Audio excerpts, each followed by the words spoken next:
Hello and welcome to another video of the Overwatch Macro Fundamentals. My name is Thor. Today I want to talk with you about the Brawl playstyle. Before we just jump right into it, I want to talk about the interaction between Brawl, Spam and Dive. We already went about over the strength weaknesses of each of these playstyles, and from a lot of people considered is that when we look at these pre-placed playstyles, they interact in this certain way that spam counters brawl, brawl counters dive, and dive counters spam. The reason for this I want to explain in the next videos, not only in this, but basically in each video where we go over the certain playstyle, but this as a general thought. At the end, we can come back to this and maybe we already kind of explain why Brawl is countering Dive and Spam is countering Brawl. So let's jump right into the Brawl section. First, we want to talk about a little bit about general stuff. Then we're going over each matchup. And at the end, there will be a summary where we can also go back into this interaction between Brawl, Spam, and Dive. So let's talk with introduction. As a summary, I just point this out here because we went already over this. Brawl strength are sustained, strong defensive abilities, horizontal movement, and the weaknesses are map control, vertical movement, and resources bait. If you have questions about any of this, just watch one of the previous videos. What we didn't talk about is the win condition, and win conditions basically mean you want to play for your strengths and you want to hide all your weaknesses. So how can you basically play the Brawl style around the strengths of sustain, strong defensibility, and horizontal movement, and cover at the same time your weaknesses? So what you want to do is you want to force these mid-fight situations because of your high sustain. You can most likely survive any mid-fight engagements, and also your close range damage will win you the fight really easily. For this, you can use your horizontal movement abilities to make quick rotations and either force the fight if you just go run into the enemies and they have to peel for their backline most of the time, or you just rotate the point or to an objective where they have to prevent you from pushing it or from capturing it. You want to use your resources always to reduce the incoming damage or fortify on an objective when you're defending, so that the enemies are forced to come into this close range fight and are not able to basically pick you apart from a long distance. And obviously, when you fortify in position where you're standing, you always also want to make sure that their incoming damage is reduced to tops one angle. Because as we mentioned already before, if Brawl is attacked from multiple angles, their strong defensive abilities only work against one direction. The easiest thing to think about this is a Reinhardt shield. If the Reinhardt shield gets attacked from one area, then he can block all the damage, all the incoming damage from this area. But as soon as he gets attacked from two different angles, then he can only choose to put his shield up against one of these directions. So the other basically angle does a lot of damage. And this is true for all the defense abilities from a Brawl playstyle. So you want to reduce the incoming angles at you as much as possible. This is mostly which mostly works at chokes or close to the point. Let's talk a little bit about the specific communication. As we already kind of learned now, is Brawl needs to play as one unit all the times, and to make sure that this happens, you obviously need to communicate with yourself or with your team to always be together and move as one. So good communication and trust in allies is definitely necessary. You have, or like what I kind of consider, there are two more specific communication styles for Brawl, which are command calls. Like, for example, we go in. That means we all attack the enemy frontline and we kind of move as a unit into the enemy space to try to contest it or to basically win the fight in this engagement. It is important that when we make the call in, everybody kind of lets everything else behind. So if your support is peeling for the enemy, for your, like if your support is fighting against an enemy tracer or a flanker, the moment you hear the call in, you just move forward and try to defend yourself as much as possible. But your main objective is staying with your team and not kind of get left behind alone. Obviously, in this case, you need to trust that the person who is calling it uh, is right, that they have an advantage, or that they want to force opportunity on the enemy's team. So Reaper, like if for example, if the Reaper is flanking from behind and your Lucio was able to boop him away, then obviously the Reaper needs to first of all reach your team again. So this would be an opportunity for your Lucio to call, okay, we just go into the enemy team, because the Reaper is not really effective from behind. He is like way too far behind, and you can just speed boost away from him, and on the same time also run into the enemy team and force this 5 vs 6. Then there's basically the opposite of it, turn.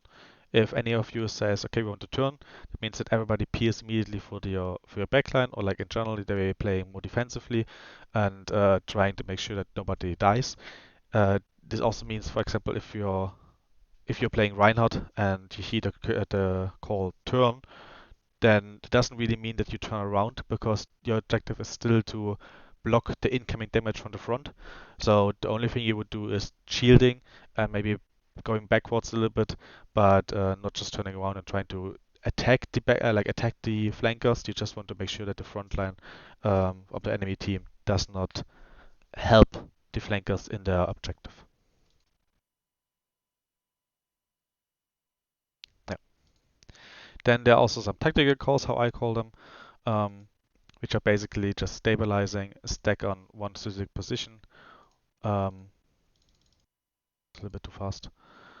I think this is kind of easy to, like, I don't think there needs to be much of an explanation. Stabilize just means that we want to play defensively, looking for resources, and stack on somebody means that we want to play around this character, most of all the Reinhardt, but can also be somebody who is like just in the middle of the team in the mid fights. Let's say, okay, we stack on the Mei, we stack on the Diva, we stack on the Anna, uh, just to make sure that this one survives. Alright, now I also want to talk about the ultimates. There are two ways of using ultimates in a brawl playstyle. Whenever you play brawl, you usually have ultimates that are enabler. And what I mean with enabler is that the goal of these ultimates is to force abilities. Examples for this, there are also force abilities, and there are no preparations necessary. But obviously you have a follow-up plan um, to push the advantage afterwards, because if you force abilities from the enemy team, then obviously you don't use it yourself, or you haven't used it as many yourself, because you just use this ultimate for doing it. So you want to follow up. Um, you basically want to have a follow up and look at for this really fast brawl, because the lack of abilities from the enemy team. Examples for this are Diva, Moira, and Lucio ultimates. Diva bomb, I think it's kind of clear whenever you bomb and they kind of want to shield it, or they have to go away, you create space with it. This can either split the team or forces resources like a lamp, like a shield, and whatever. And as soon as they don't have these resources, you can push for advantage. Same with the Moira coalescence, mostly are used at the start of the fight to make sure that you can easily or like safely rotate into the enemy team, as well as forcing cooldowns to sustain um, from the enemy team. The same with Lucio Sound Barrier, you can just speed boost into the enemy team, wait until you kind of and until they use resources and cooldowns to prevent your engagement, or like to match your engagement. And the moment they use the cooldown, instead of you using cooldowns, you can just use the sound barrier to sustain yourself, so you have a cooldown advantage as soon as the sound barrier is over. Let's watch for, or like let's go first over the other type, which is finisher. Finisher basically just means that your goal is in this case not to force abilities, it is to capitalize on this no abilities from the enemy team, and you want to win the fight with it. For this, you need a preparation in a way of that either a positional preparation, or that you need to make sure that the enemies haven't used specific cooldowns, or that they are positioned in a specific spot. For example, defense matrix and Zarya bubble, especially if you want to use Mei ults, Zarya ults, or Reaper ults, things like this that can basically kill people. You want to make sure that this doesn't get blocked from a diva. So calling out when the diva use matrix or disabling her in any other way, like demacking or freezing her, is necessary for you to use Mei, Zarya, and Reaper ults and and a lot of others. On the other hand, you also want to prepare yourself in a positional way that you know, okay, when we use graph at a choke, everybody needs to be there to follow up because it doesn't, like, the graph itself doesn't kill people, but it makes them, obviously, like, it pulls them all together, so we can easily follow up on this. But what you see with this is that it needs a preparation. Like, the graph needs a preparation for us to be ready to follow up on this. The same way for the Mei ult. And also similar to the Reaper ult, obviously the Reaper ult is actually killing them, but if we haven't forced out any defensive cooldowns for our Reaper ultimate, then it is hard for us that the Reaper actually kills them, because they can either just stun him or defense matrix or just use defensive cooldowns like Shade, Fade, or whatever to negate the Reaper damage. Let's look for some examples. I will make it on big screen. Here we see that we look at the fuel and we see that they have the Mei ult ready, or like almost ready. They have the High Noon, the Shatter, and that's it. So from what we learned before is that the McCree ult would be more of an enabling ult, because the goal of the McCree ult is most likely not to really kill people. It is mostly to take space, force them to use defensive cooldown against them, or like to hide. And obviously when they hide, then we can use this positional advantage. That the McCree ult actually killing people is mostly like a bonus. But obviously like you can also play around it. And then they have the Shatter and the Mei ult. So if we want to use the Mei ult in this case, that means we need to make sure that the enemy diva has no defense matrix or she's out of position. So let's see how if you are basically enabling the Mei ult with either abilities or their own ults, and how the Mei ult is actually finishing them and winning them the fight.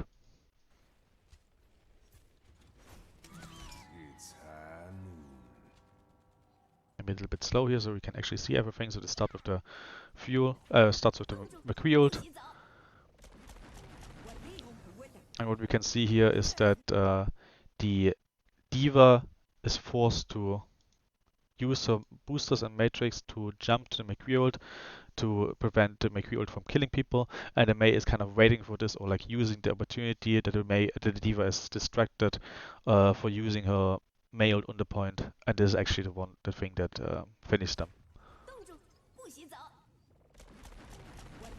So they enabled basically the Mei ult with the McCree ult, and the Mei ult, sorry, is the thing that actually kills the team, or like makes it possible for them to kill him. Then here's another example. This time I will not like that. Okay, like this time let's watch again and think about, okay, what is enabling what and who is finishing with what.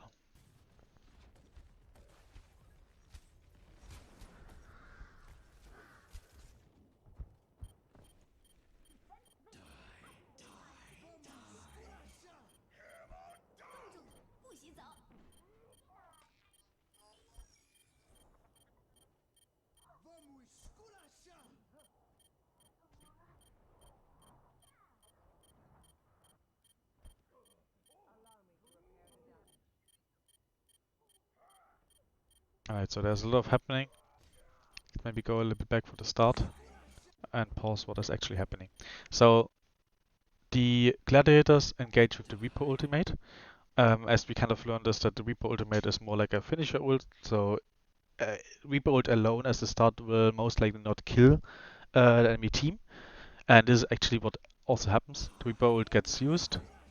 The Titans can just negate this with barriers, shields, and whatever. So the Reaper is actually not really doing much. I think they even use the Shatter here on the Reaper, or like try to negate it.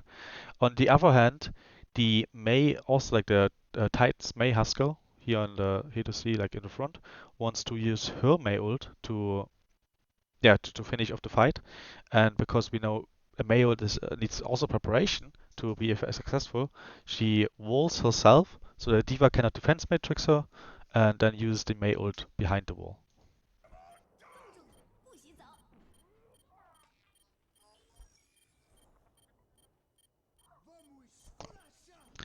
This would like a lot of other things will happen, but I think it's just a good example of the enabling of a finisher and enable ult. All right. Before I go into I think this should be it for this video. Next video we want to talk about the Brawl versus Dive matchup and how basically looking into the Brawl direction, how is Brawl doing and what is the specific rotation, positioning, and execution of a Brawl playstyle against a Dive playstyle. So see you in the next video. Bye bye.